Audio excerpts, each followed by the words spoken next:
In the vast, churning ocean of data that defines our modern world, there are whispers. They speak of a power so immense, so reality-bending, that it feels like something pulled from the pages of science fiction. These whispers gather around the quiet, climate-controlled laboratories of corporate giants, particularly one we all think we know, Microsoft. We see their software on our desks, their consoles in our living rooms, but beneath this familiar surface, a deeper, more profound revolution is underway. They are building a machine that doesn't just calculate, it simulates the very fabric of the universe itself. This is the quest for the quantum computer. Microsoft is a silent, formidable player in a game whose rules we are only just beginning to comprehend. Let's start with what we know. For decades, our entire digital world has been built on a simple, elegant idea: the bit.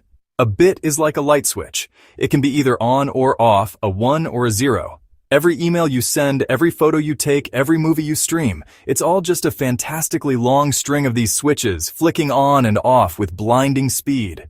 This binary system has served us incredibly well. It took us to the moon, mapped the human genome, connected billions of people across the globe.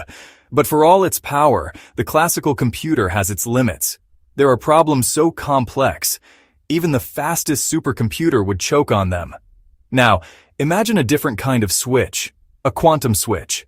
This switch, called a qubit, is not limited to being just on or off. Thanks to superposition, it can be on, off, and everything in between, all at the same time. Think of it like a spinning coin. While it's in the air, it's not quite heads and it's not quite tails. It's a blend of both possibilities. It is only when the coin lands, when we measure the qubit, that it resolves into a definite state of 1 or 0. This ability to exist in multiple states at once is where the magic begins. It represents a monumental leap in information processing. Qubits have another trick up their sleeve, something Einstein famously called spooky action at a distance. This principle is called entanglement. When two qubits are entangled, they become intrinsically linked. They form a single quantum state, no matter how far apart they are. If you measure one and find it's a 0, you instantly know the other one is a 0 as well. It's as if our two spinning coins were cosmically connected. In this high-stakes race to build a functional quantum computer, different teams are betting on different horses. Some are trying to trap single ions in magnetic fields.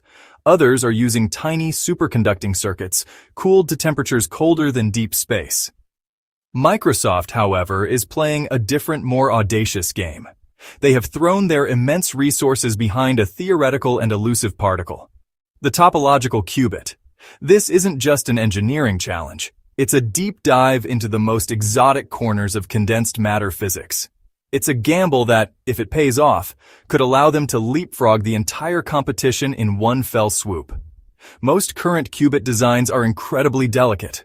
They're like soap bubbles, exquisitely beautiful but prone to popping at the slightest disturbance. A stray vibration, a tiny fluctuation in temperature, a stray magnetic field can cause the qubit to lose its quantum state, a process called decoherence. This fragility is the single biggest obstacle to building large-scale, fault-tolerant quantum computers. Researchers spend enormous effort trying to shield their qubits from the noisy outside world and develop complex error correction codes to fix the inevitable mistakes. Microsoft's proposed solution is breathtakingly elegant. A topological qubit encodes information not in a single, fragile particle, but in the very structure, the very topology of a system. Imagine information braided into a rope. You can jiggle the rope, you can shake it, but the braid itself remains intact. The information is stored globally in the pattern of the weave, making it inherently robust against local noise and disturbances. A topological qubit would be naturally fault-tolerant. It wouldn't need the same level of extreme shielding or complex error correction. It would be, in essence, a qubit that protects itself. The pursuit of this topological qubit is a testament to Microsoft's long-term vision and its willingness to fund moonshot projects that border on the arcane. They have established state-of-the-art laboratories, Station Q at the University of California, Santa Barbara facilities in Delft facilities in Copenhagen. They have assembled a dream team of physicists, mathematicians, and engineers, all focused on a single goal, proving the existence of the Majorana fermion. So what could we actually do with such a machine? The possibilities are so profound they beggar belief. This isn't just about loading websites faster or creating more realistic video games. This is about rewriting the rulebook for science and industry. Consider medicine. Designing a new drug is currently a process of painstaking trial and error. Even a simple molecule is a mind-bogglingly complex quantum system. Our best supercomputers can't simulate it. But a quantum computer could model a molecule with perfect fidelity, design drugs atom by atom tailored to fight specific diseases like Alzheimer's, cancer, the common cold. Or think about our planet's future. Creating better catalysts is one of our greatest chemical challenges. They power everything from producing fertilizer to scrubbing carbon from the atmosphere. The world of materials science would be turned upside down. We could design materials that are superconductors at room temperature, leading to perfectly efficient power grids and levitating trains.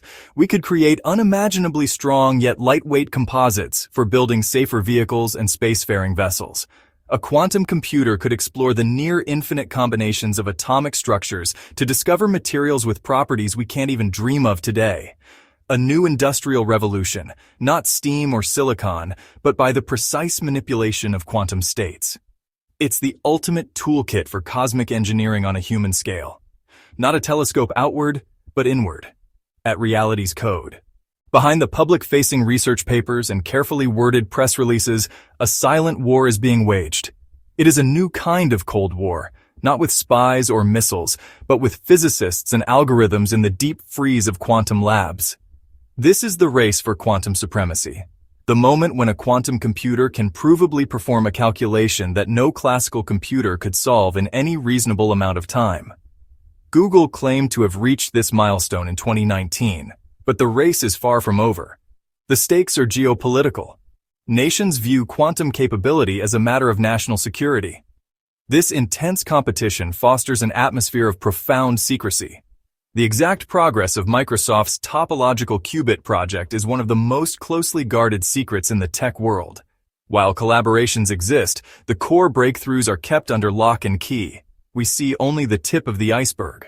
What happens in the depths of these labs, away from public scrutiny? As the dawn of the quantum age approaches, a specter haunts the horizon, the specter of inequality. Imagine a world where one or two companies, perhaps Microsoft, Google, or a new player from another nation, control the only true quantum computers. The shocking truth is that we, as a species, are on the verge of acquiring a godlike power, and we have barely begun to consider whether we are worthy of it. Are we ready?